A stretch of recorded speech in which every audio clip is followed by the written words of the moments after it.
Yes. Okay, so my name is Prakhar Jain and I would be presenting my talk on launch center and launching pad. So basically the first question which arises is why do we need a launching pad at Mars colonization? So it would be very necessary, like each and every movement from the Mars to Earth or to any other celestial body or to any other place in the universe would be taking place through rockets, and rockets can only be launched through launching pads. And to control the launching pads and the complete launching process of the launch vehicles, we basically need the launching centers. The launching centers are basically the house for each and every data which needs to be sent to the rocket, and the center for receiving all the data from the rocket. So before starting with the presentation, I would like everyone to first see this video.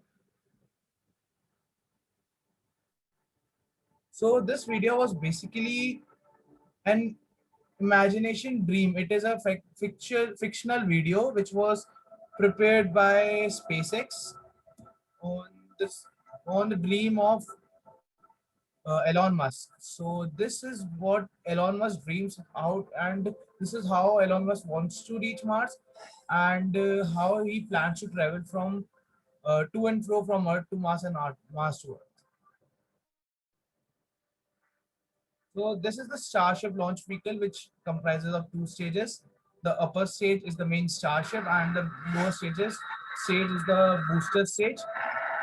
Now, booster stage has been boosted by this basic 64 Raptor engines. As you can see, the thrust which is being produced by these Raptor engines is very high, and these are under test phase right now with the SpaceX, and it would be used in the Starship booster stage. Now, this booster stage would be used to launch the Starship into the orbit of the Earth. Now, once this Starship, along with the booster stage, reaches the orbit, it would separate out from the Starship, and thus the booster stage would then go back to the launching pad, and it would do a soft landing there. Whereas the Starship would continue in the orbit itself. Now, this booster stage is reusable, which is the main motto of SpaceX, right? So, this booster stage would definitely being reusable would be like saving us a lot of fuel and saving us a lot of money, and thus making our projects more cost efficient. So this is how the soft landing of the booster stage would take place. Now the Starship is already in the orbit. We would be now launching the refueling capacitors, the refueling tank with the booster stage again.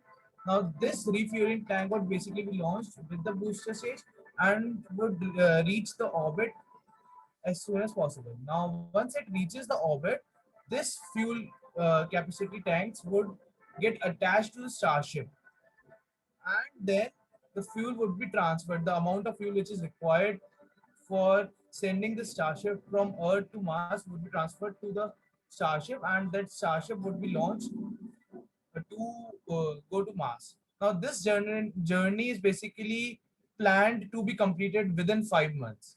So, the total journey time from Earth to Mars would be 5 months, and to make the journey more efficient as possible and to increase the speed, the velocity of the Starship, we are using sail type structures. So, as soon as these sails are deployed, it does not need to burn out fuel. Rather, it would be using various solar radiation to move forward, and it would save a lot of fuel and thus making the mission more efficient.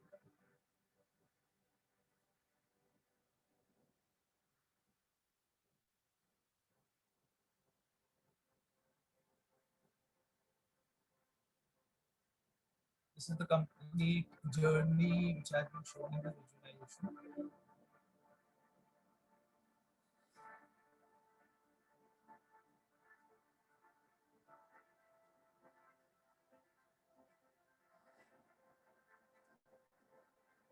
Now, the atmosphere of the Mars is very thin as compared to Earth, so it does not offer as much resistance which is needed for soft landing and reducing the speed. Thus, we would be using the thrusters of the Starship itself for doing the self landing, a very slow landing, so that there is no damage to the Starship, and all the payload is like successfully and safely delivered to the surface of the Mars.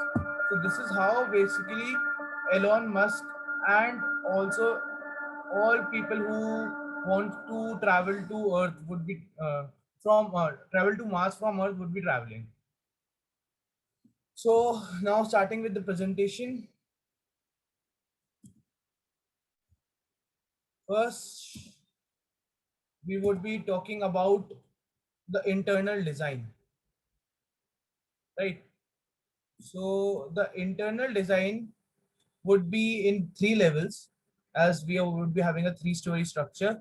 Level one would be completely devoted to the launch vehicle control systems, equipments, and data database center. This is the actual place from where all controlling of the launch vehicles, all controlling of the launching pad, and the control center would be done.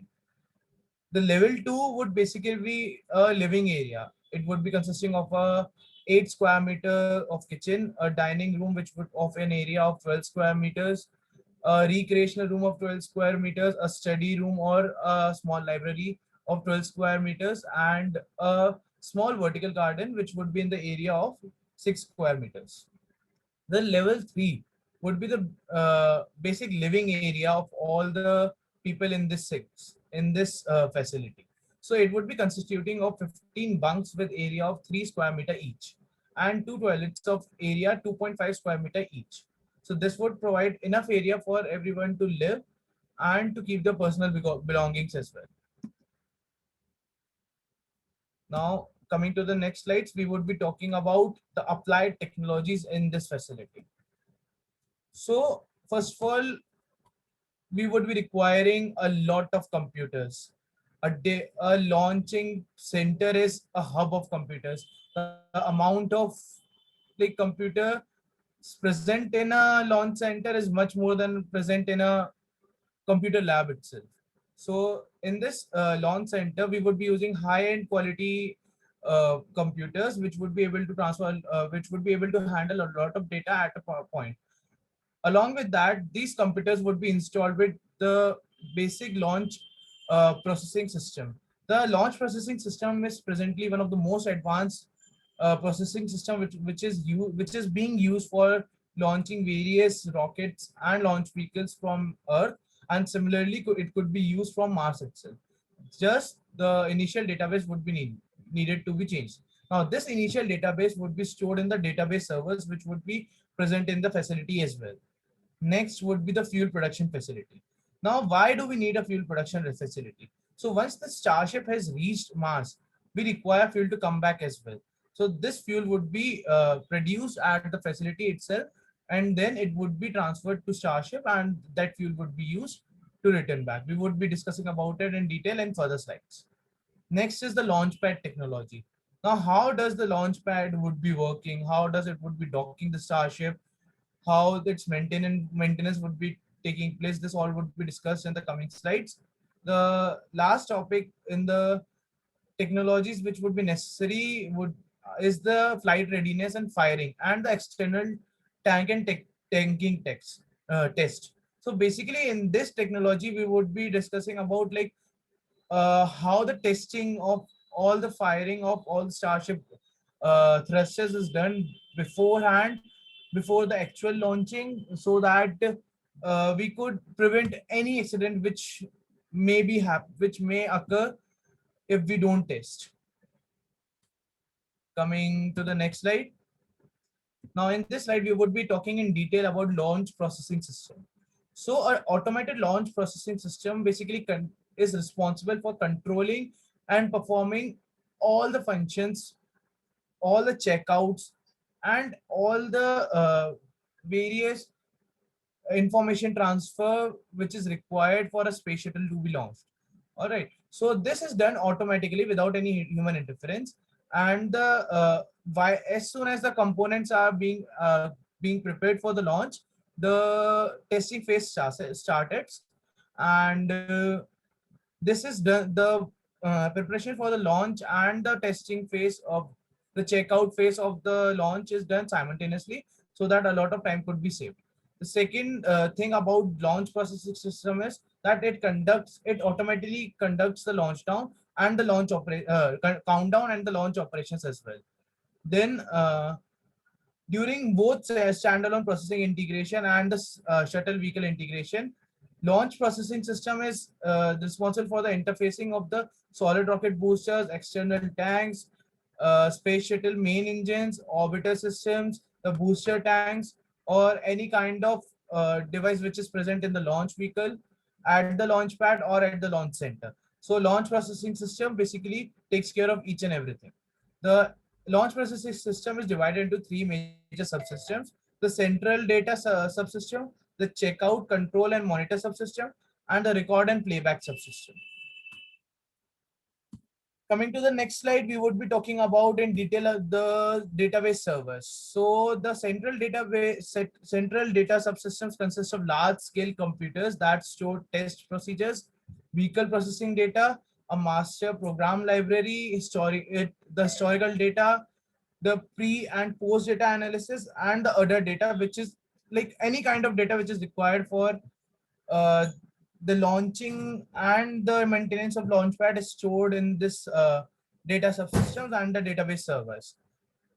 Next is the information which is stored in the large scale computers is immediately available to the small capacity computers of the checkout, control, and monitor subsystem.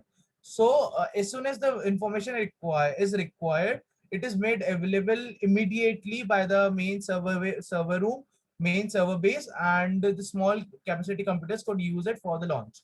The checkout, control, and monitor subsystems consist of consoles, mini computers, related equipments located in the control center, and support areas. The subsystem, which is used to process and launch the space shuttle vehicles. So all the data present in the subsystems is responsible. Indirectly, we can say that without database servers, it would be impossible to launch a space shuttle. Next, and the last point about database services is that vehicle checkout, countdown, and launch are conducted with support of this information, which is stored in this the CDS, and which is a central database server. Next, we would be talking about the fuel production facility, which would be present at the facility itself. So it would be basically utilizing the solar infrastructure to generate electricity. Now, this electricity would be used to create the electrolysis process between carbon dioxide, which would be rather than mixed with water, which would be obtained from the ice found on the Mars, which is substantial, and it would be used to produce methane. Now, methane would be the major fuel which would be used in the Starship, and Elon Musk is planning for same. And due to the presence of abundant carbon dioxide on Mars, methane has been chosen as the fuel. Now, this process is basically known as the Savartier process, and it is used on International Space Station as well. But there, we are doing the electrolysis process of water to produce oxygen and hydrogen, and that hydrogen is rather than mixed with electrolyzed product of carbon dioxide to produce carbon and water. This is how the complete cycle of reusing and reusability goes on. The next topic to be discussed would be launchpad technology. So the operations at the launchpad would be controlled from the launch control center once after the space vehicle is in the place. So once the space vehicle has been landed or is being at the dock of at the launch pad, all the operations which needs to be taken place would be done through launch control center, which would be present inside the facility. Now this launch pad would be made at least 1 mile far away from the facility in order to prevent any accident or any mishappening occurring to the facility, and we can keep the astronauts human life and the technology safe. So once the mobile launcher platform is in place on the pad, support columns, the rotating server structure is extended around the vehicle, and the vehicle can be powered up. So once the launcher has been docked to this launching pad, it does not need to use its own power. The power would be supplied from the launching pad itself. So after the docking, the rotating services with structure which would be extended, it would hold grip of the vehicle, and it would get like connected and supply power to the launch vehicle. The mobile launcher platform and the space shuttle are electrically and mechanically mated with the supporting pad facilities and ground support equipment, and all interfaces are verified in a series of launch pad validation checks. So before and after of docking of any launch vehicle, and before and after of launching any launch vehicle, there are certain validation, sorry, so there are certain validation checks which would need to be performed in order to maintain a complete like safety of all equipments, all technology, and human life. Now, all this process which would be happening on the launch pad would be autonomous, and there would be no human present on the site. All the astronauts would be present inside the facility, and everything would be autonomous or would be controlled from the facility itself. Next, we would be talking about the flight readiness firing and the external tanking test. So the procedures have been developed for conducting test firings of the space shuttle orbiters main engines on the pad to validate the entire main propulsion system of each new orbiter. So before every new journey, before every new like journey to and fro movement of the Starship, we would be performing a main engine firing test, so that if there is any fault or any damage which has occurred to the engines or the thrusters, they could be repaired and there would be no damage to the payload, may it be technology or humans. Now this test firing lasts approximately 20 seconds. So everything which needs to be checked is done in this 20 seconds, and the orbiter is not manned during the flight readiness firing operations. So as I said, there would be no loss of life as there would be no human being present around this launch vehicle while the testing phase is going on or inside the launch vehicle. The launch confidence test, formerly called the wet countdown demonstration test, validates the tanking procedures and verifies the ET hardware under simulated flight tanking conditions. So what we would basically do is we would be carrying out this procedure and verify the hardware that it has not been damaged or it is not being overused, or there are no certain conditions which are occurring which may eventually lead to the failure of mission. And again, there is no flight crew on board the vehicle during these tests. Next, what are the possible resources to be generated inside or to be transported from Earth? So the resources which would be generated inside would be the fuel for the rocket, electricity for all the functioning of the facility and the launch pad, and the hardwire connections. So hardwire connections would need to be done at the site itself, and they cannot be done beforehand and carried transported from Earth. And the resources which would be transported from Earth would be the relay computers, which would be required, the high-end computers and the low-end computers both, the database servers which would be required for storing the data, hardwires. Now, why do we require hardwires when we can use wireless technology? So every program, every mission is like prone to hacking. So hardwire makes it nearly impossible, or at least it protects the server from 90% hacking prones, and thus like it thus prevents the failure of any kind of mishappening with the mission. If we use wireless technology, it is more easy to hack, and thus hardwires would be preferable. Now, these hardwires would require connection resources which need to be done between the launch pad and the launch center facility, as well as inside the vehicle facility and at the launch pads. Next, we would be talking about the management of the facility. So the management of the facility would basically be governed by the highest officer, who would be the mission director.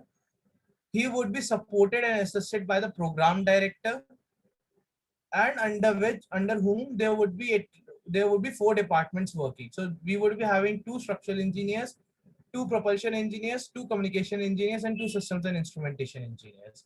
Now we would be discussing the duties and qualifications of each one in the coming slide. First, the mission director. So he would be the highest authority in the facility. So he needs to be multidisciplinary experience. He should have multidisciplinary experience and knowledge, and he should have a high capacity of leadership because he would be leading the entire team and governing the entire facility as well. Along with this, along with the high capacity of leadership, he would require intercultural competency so that he could like be frank and get indulged with all kind of people, all cultured people, and there all a lot of like personal grudges could be like stopped before they occur. Next, the final qualification which a mission director should have, that he should have high personal resilience. He need to make sure that he is a leader and not a boss. Now we would be talking about the basic qualifications and responsibilities of program director.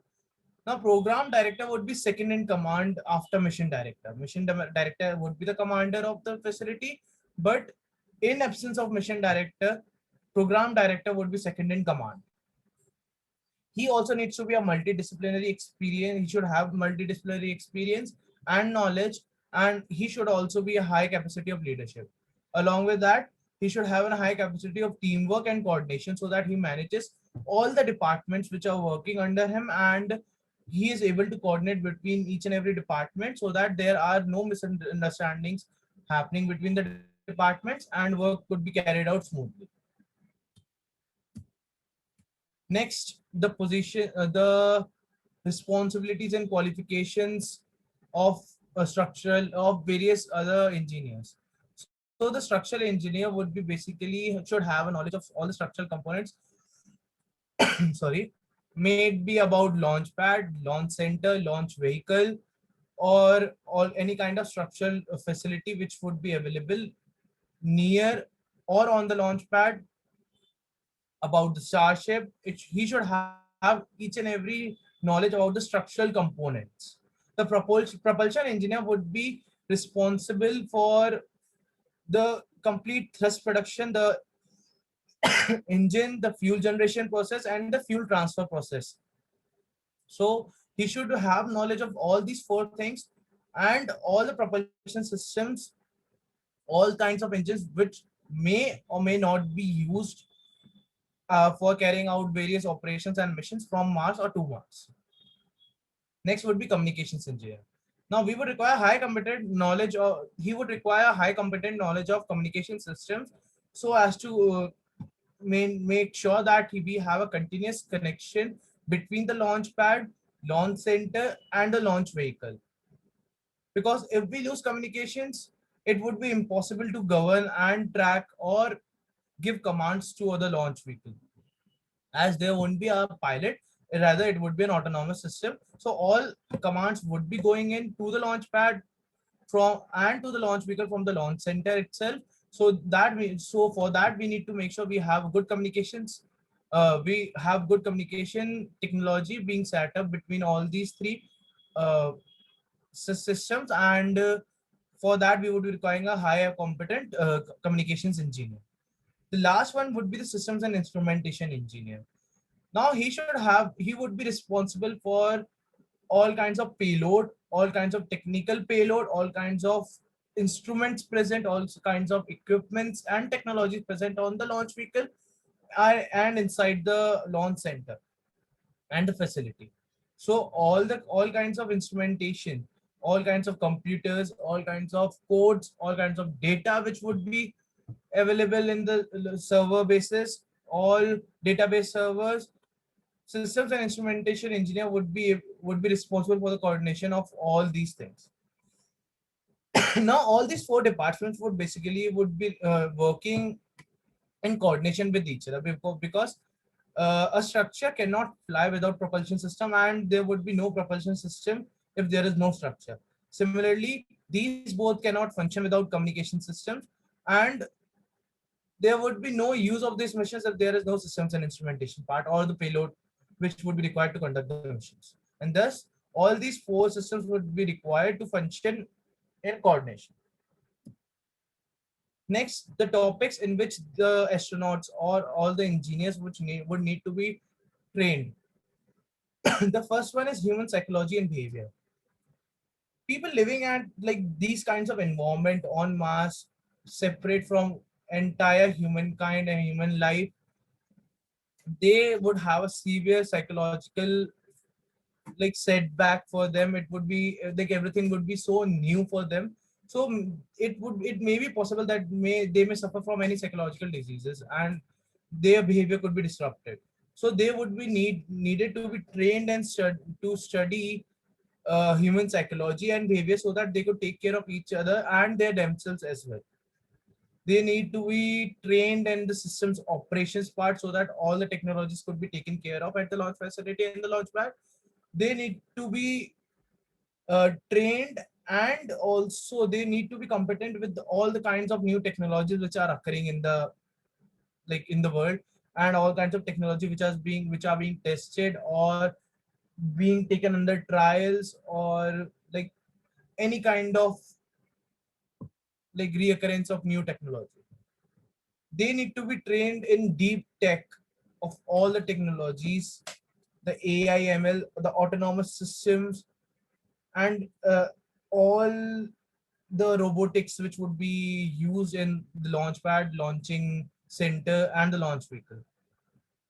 They should be trained in CAD modeling and CFD simulations, because if any disruptions occurs with the hardware or with the hardware of the launch vehicle, launch pad, or the launching center, these tools would be very helpful in mitigating those errors and then also removing them. The next would be they should be trained in running the test facilities. So each and every launch facility, like launching would be taking place, but before launching takes place, there would be a test done. So before to make sure that these tests are run properly and there is no error which is being left out, or which goes unnoticed, these all people need to be trained in running the test facilities. They need to be trained in some personal skills as well, such as brainstorming, SWOT analysis, technical and managerial risk assessment, and as I have not mentioned any kind of specialized chef which would be available in the facility, so they need to be trained in the cooking as well. So they would be cooking for themselves. But I suppose all engineers which are good at cooking, so they should be able to. Next, we would be talking about the resources which would be needed for 1 week. So here we have first of all talked about the resources which are required on Earth, and then next thing we have mentioned, like discussed about the resources, the life support requirements for Mars. So basically what change has been noticed is that the water requirement is much lower on Mars in space rather than as compared to Earth. So that doesn't mean that human doesn't take in water. The minimum requirement of the water should be taken care of, and this would be prescribed by the doctors or the health managers which would be present at the facility. And they they should have enough resources to carry out their healthy lifestyle. So the next we would be discussing about the guidelines which need to be provided to other facilities or the whole complete station. So the any launch required to happen should be informed to the launch center at least 15 days prior to the launch required date. Why? We would be discussing in the coming points. Like the immediate launches could be scheduled, but they would only be for emergency purposes. As immediate launches would cost us a lot, and there would be no efficiency would be decreased a lot. Next, during every launch, all facilities would have to be on standby and stop all their activities in order to be safe in occurrence of any kind of accident. So, as all facilities would be linked to each other, any kind of like uh, accident or any kind of mishappening happening at the launch center, launch pad, or the launch vehicle could disrupt the complete functioning of the entire base. So all the works all the activities which are going in other facilities as well would be put on halt when the launch vehicle would be launched, and it the like this halt would start from the testing phase, and it would be halted until the launch vehicle has successfully launched it and moved out of the Martian atmosphere. The last one is a coordination which would have to be set among all the facilities in order to decrease the number of launches. So what we would be doing is we would be like coordinating with all the facilities, like what, how much payload they need to bring in or they need to send, so that we could merge the various launches required by various facilities and thus decrease the number of launches and thus increase the operational efficiency of the launch vehicles, launch pad, and launching center.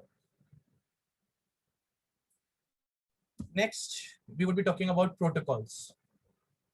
Now, the specific protocols, routines of the facility would be the protocols for harmony and good relationships and collaborations, protocols for performing daily course, because they would like it would be very important for performing the daily course, because we won't be having any kind of other support present on these facilities, so we would have to perform our daily course ourselves. The protocols for facility maintenance, which is very important, protocols for cleanliness, reusability, and no wastage, and protocols for managing stress. Next, the protocols for safety. The protocols for hygiene and personal grooming and maintenance would be of utmost importance to maintain a healthy lifestyle. The protocols for use of technical devices would be monitored so that it does not disrupt us with the body functioning, and like regular health protocols for the regular health checkups would be proving very important, because every astronaut present in the facility would have to go through a regular health checkup so that they we know that they are healthy and they would be comfortable in performing their regular duties in the facility. The protocols for actions and times of emergency would need to be set up. The protocols for personal health data collection and the protocols for regular workout and exercise would be of utmost importance. Now, the protocols for the food micro production, the protocols for the maintenance of vertical gardens would have to be set up, and the protocols for most efficient growth of plants would be set up. So, during like in the protocols for most efficient growth of the plants, we would be comprising of all kinds of protocols which would be required for efficient growth, such as at what time it would be best to water the plants, what plant would be best to be grown to maintain the nutrient cycle of the soil, what rotation of crops would be taking place, etc. The spin-offs. So here we would be first of all talking about the technology and outputs that could be applied on Earth. So first of all, we can apply the technologies of efficient rocket launches.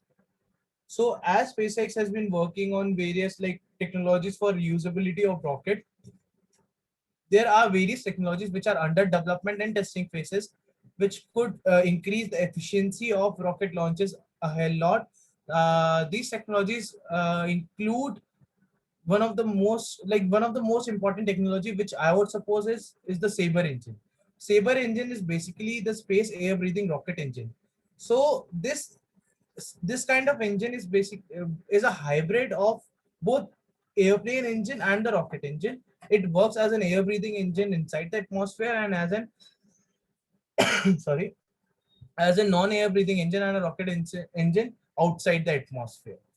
All right. So once the launch vehicle or the rocket reaches Mach 5, the air breathing engine switches off and rather it turns into the mode of non air breathing engine, and this kind of engine would increase the efficiency and payload capacity of launch vehicles, which could be sent in the future to various space missions and for a Mars colonization as well.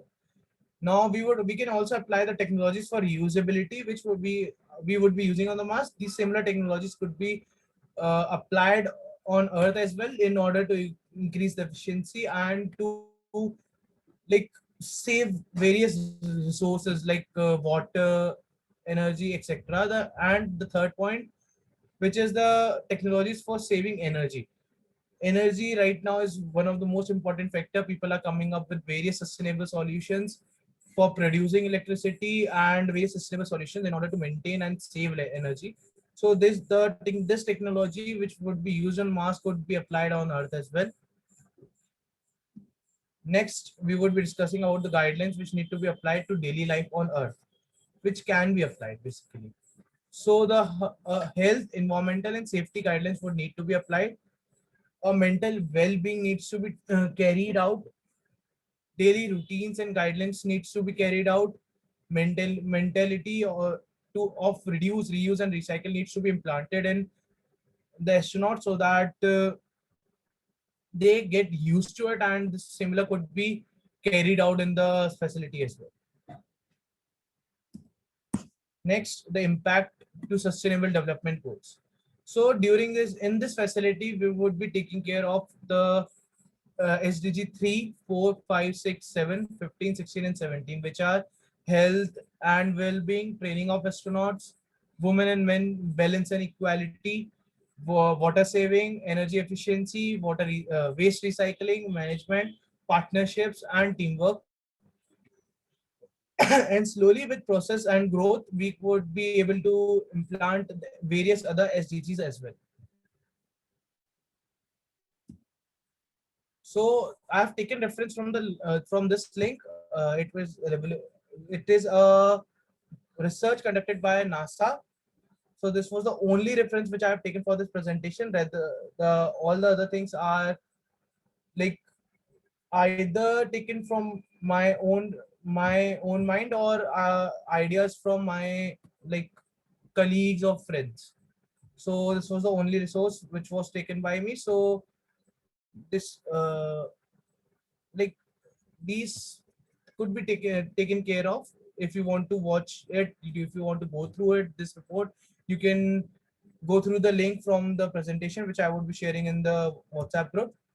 That would be it. These are my personal contacts and social media information. If you want to contact me personally, you can anytime do it. And I'm also working presently as the chief executive officer and founder of Cyanotic Space Settlement Private Limited, in which we are working on development of a stellar space settlement. So if you want to know more about it, you can contact me anytime. Thank you.